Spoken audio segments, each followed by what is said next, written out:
वंदे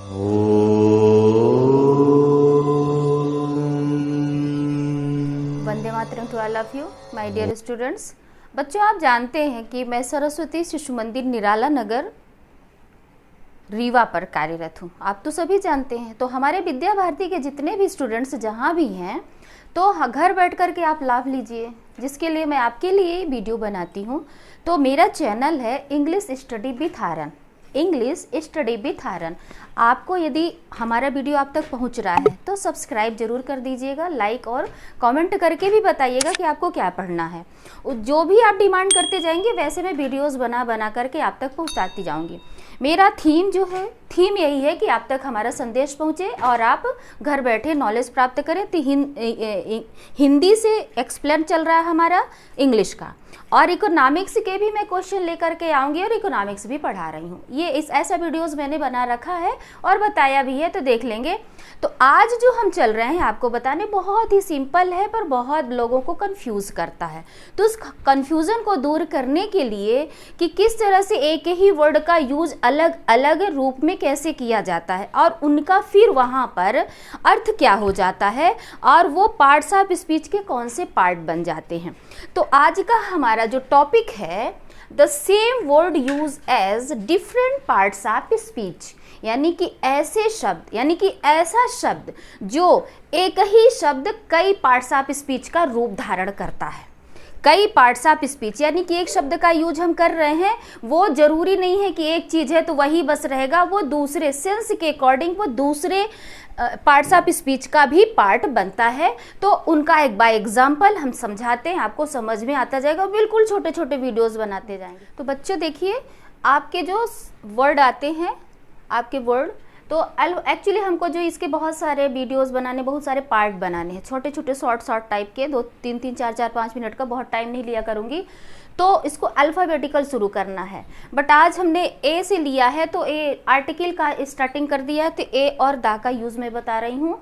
दूसरे parts of speech यानी कि जो ऐसे वर्ड जो दूसरे सेंटेंसेस में यूज करके चेंज कर लेते हैं, अपना जो होते हैं मेन ध्येय उद्देश्य जो होता है वो चेंज कर लेते हैं, उनकी स्थिति परिस्थिति के अनुसार वो चेंज हो जाते हैं। तो सेंटेंस देखेंगे आप, सेंटेंस है a man is here, a man is here. यहाँ पे आपका भी हम यूज बता रहे हैं ए का। ए देखेंगे आप कि किस तरह से दो सेंटेंसेस को मैंने यहाँ पे लिया है, तो दोनों सेंटेंसेस में किस तरह से इनके दोनों अलग बदल जाते हैं।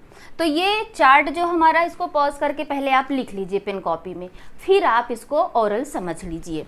तो ए देखेंगे ये लगा है a man is here, a man is here.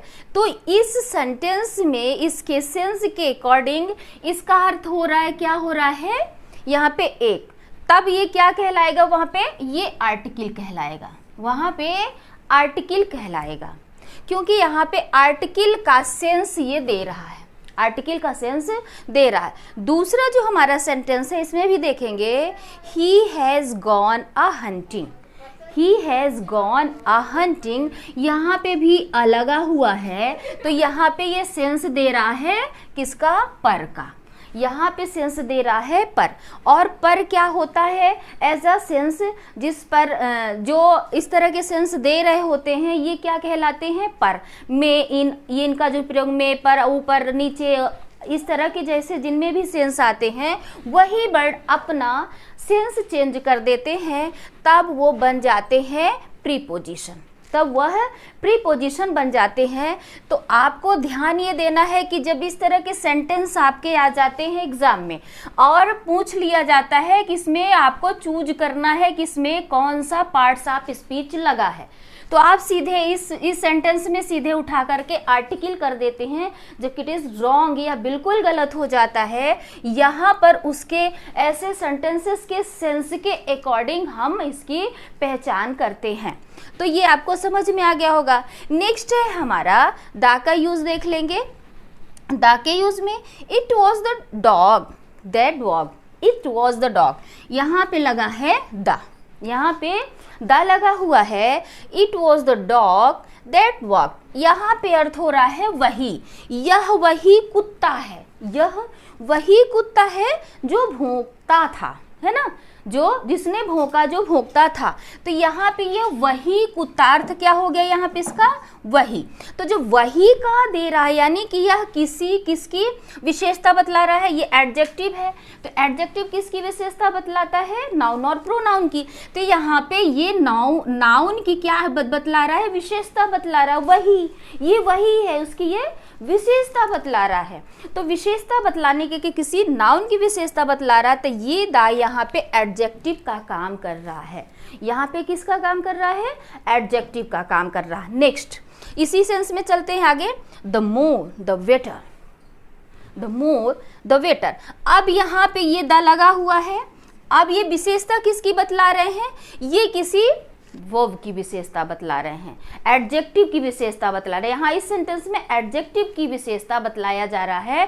तो जो किसी एडजेक्टिव वर्ब या खुद एडवर्ब की विशेषता बतलाता है, वहां पर क्या होता है, वो एडवर्ब हो जाता है। तो ये दा जो है यहाँ पे किसकी विशेषता बतला, एडजेक्टिव की बतला रहा, तब यहाँ पर इसका अर्थ हो गया जितना, इसलिए हो गया ये एडवर्ब।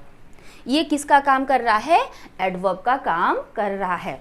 तो इस तरह के वीडियो आपको आगे और मिलने वाले हैं। इसको देखने के लिए बहुत बहुत धन्यवाद और बने रहिए।